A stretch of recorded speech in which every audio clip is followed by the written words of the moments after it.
Paz e graça a todos que estão conectados aqui no canal Assembleia no Apologista. Meu nome é Paulo e está começando mais um programa no alvo de perguntas bíblicas e o tema de hoje será sobre o estado da alma após a morte.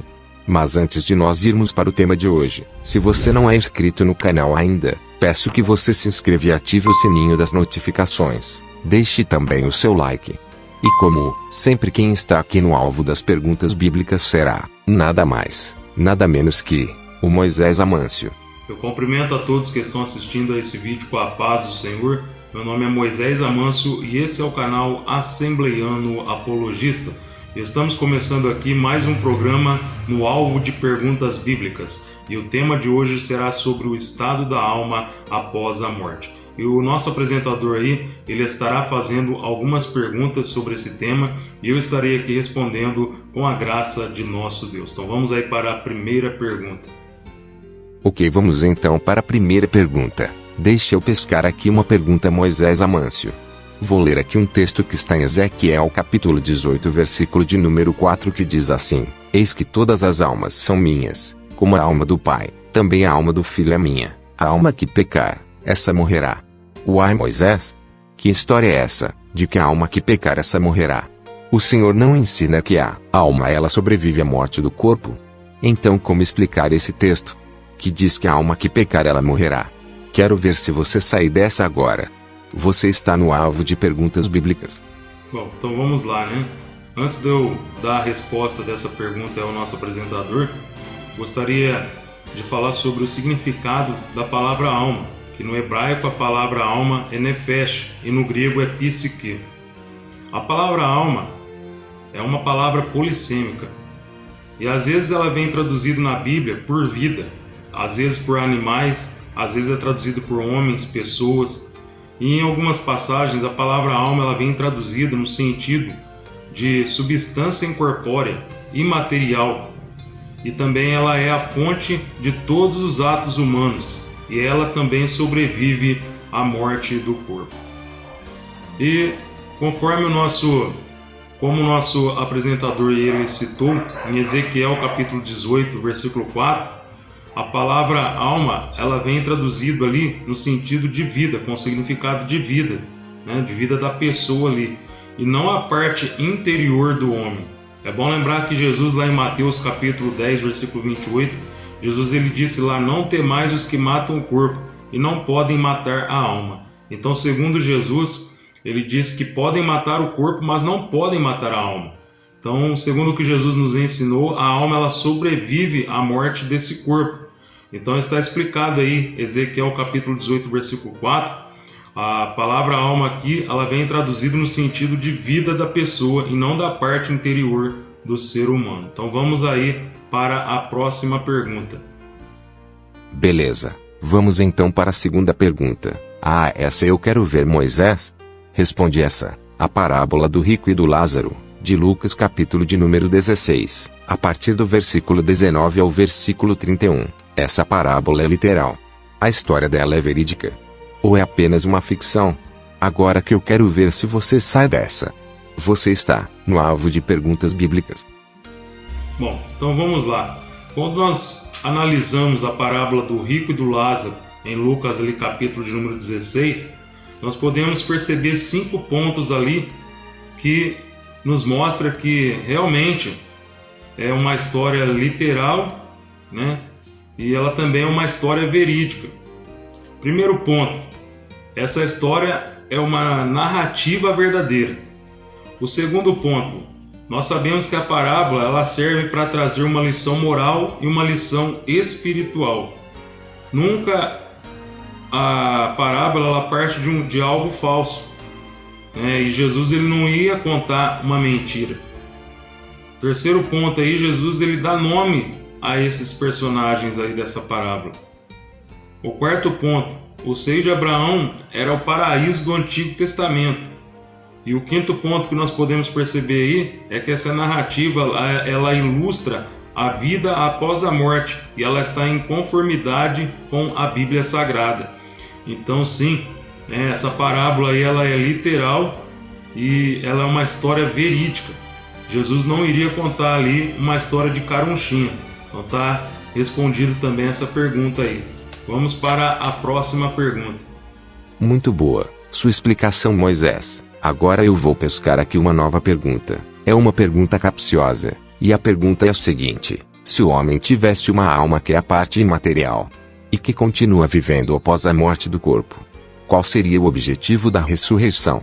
É agora que eu quero ver, Moisés. Dessa você não escapa. Vamos lá, em primeiro lugar, a Bíblia ela não ensina uma ressurreição da alma, mas a Bíblia ela ensina a ressurreição do nosso corpo. E o homem, por que o homem ele precisará ressuscitar se a alma ela sobrevive à morte do corpo? O homem ele precisará ressuscitar para ele receber um corpo glorioso, igual ao corpo de Jesus, conforme nós lemos lá em Filipenses capítulo 3, versículo 20 e o versículo 21. E como que é esse corpo aí de Jesus? Como era esse corpo que Jesus ele ressuscitou, esse corpo glorioso? É um corpo que ao mesmo tempo ele tocava no material, né? Ele comia peixe, conforme nós lemos lá em Lucas capítulo 24, versículo 41, 42 e 43, e ao mesmo tempo também era um corpo de carne e osso, conforme nós lemos lá em Lucas capítulo 24, versículo 39. O corpo ele tocava na matéria e ao mesmo tempo ele atravessava a parede, conforme nós lemos lá em João capítulo 20 e versículo 19. Então Jesus ele tinha um corpo espiritual e material ao mesmo tempo. E nós receberemos esse corpo glorioso para poder habitar ali na nova terra, onde a Nova Jerusalém ela descerá do céu na nova terra. Então o mundo material mais o mundo espiritual será igual ao corpo espiritual e material, corpo glorioso. Então esse é o motivo, né, de nós precisarmos ressuscitar. Se a alma ela sobrevive à morte do corpo, qual é a necessidade de ressuscitar? Simplesmente é o corpo que vai ressuscitar, né, ele será transformado num corpo glorioso. Então esse aí é o motivo, né, o objetivo da ressurreição, é para que o nosso corpo ele se revista da incorruptibilidade e se transforme aí num corpo glorioso igual ao corpo de Jesus. Está respondida essa também. Vamos para a próxima pergunta. Meu Deus, que excelente resposta, Moisés. Parabéns. Vamos agora para a quarta e última pergunta. Para mim poder formular a última pergunta, eu vou ler aqui em Eclesiastes capítulo 9, versículo 5 e versículo 6, que diz assim: porque os vivos sabem que hão de morrer, mas os mortos não sabem coisa nenhuma, nem tampouco eles têm jamais recompensa, mas a sua memória ficou entregue ao esquecimento. Até o seu amor, o seu ódio e a sua inveja já pereceram, e já não tem parte alguma neste século, em coisa alguma, do que se faz debaixo do sol. Moisés, que história é essa? Como assim? Porque os vivos sabem que hão de morrer, mas os mortos não sabem coisa nenhuma. E ainda diz assim: jamais tem recompensa, sua memória ficou entregue ao esquecimento. Até o seu amor, o seu ódio e a sua inveja já pereceram, já não tem parte alguma neste século. E agora como explicar isso? Essa agora eu quero ver como você vai sair dessa, hein? Essa eu pago para ver. Você está no alvo de perguntas bíblicas. Essa é uma boa pergunta, né? Eclesiastes 9, capítulo 9, versículos 5, 6, 9 e 10. Quando nós observamos esse texto aí, nós vamos ver que realmente a memória, o amor, o ódio e a inveja conhecidas nesse corpo, elas perecerão mesmo, quando o corpo ele morrer. Mas por quê? É porque o corpo do salvo que está morto, ele só terá recompensa na ressurreição. É só na ressurreição que esse corpo terá recompensa. E para o lugar, né, que é o Seol, que as almas elas não têm ligação nenhuma com essa vida. A alma ela não é onisciente. Em Hebreus capítulo 9, versículo 27, diz que após a morte segue-se para o dia do juízo. Então, segundo esse texto aqui, o homem após a morte, ele segue-se para o dia do juízo. Então, por isso, no Seol não há amor, não há ódio, não há inveja pelas coisas dessa vida. E nem no versículo 10, né, está dizendo lá obra, indústria, nem ciência e nem sabedoria das coisas aqui dessa vida, está dizendo lá, ou seja, dessa terra. E todo o contexto também está falando deste século e debaixo do sol, Você pode observar a expressão debaixo do sol no versículo 6 e no versículo 9. E também ali no versículo 9 usa a expressão nesta vida. Então fica claro que quando a pessoa morre, ela não terá memória mesmo, não terá o amor, ódio, não vai sentir inveja, não vai ter mais o conhecimento, né, de tudo que acontecia aqui nessa vida, porque ela não vai ter mais ligação com essa vida. Pode ver que o contexto inteiro fala a expressão debaixo do sol e também usa a expressão nessa vida. Então está respondida aí também mais essa pergunta aí. Vamos agora aí para as considerações finais do nosso apresentador.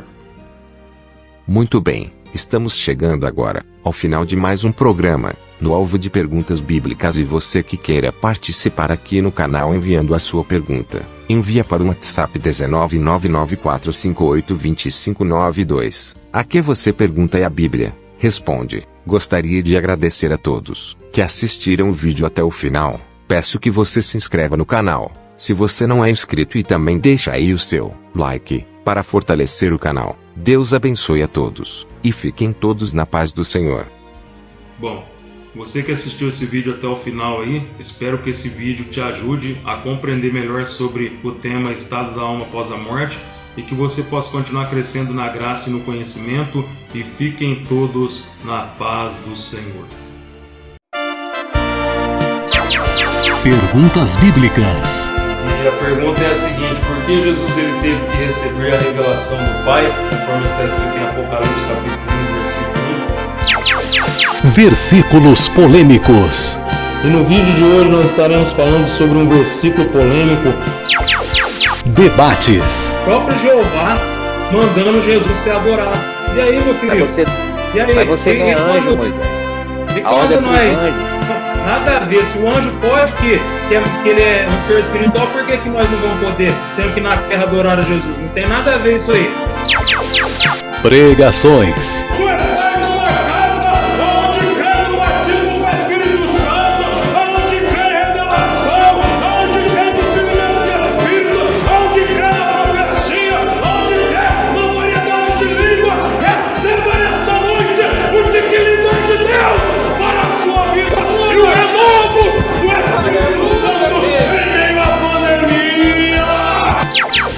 Canal Assembleiano Apologista.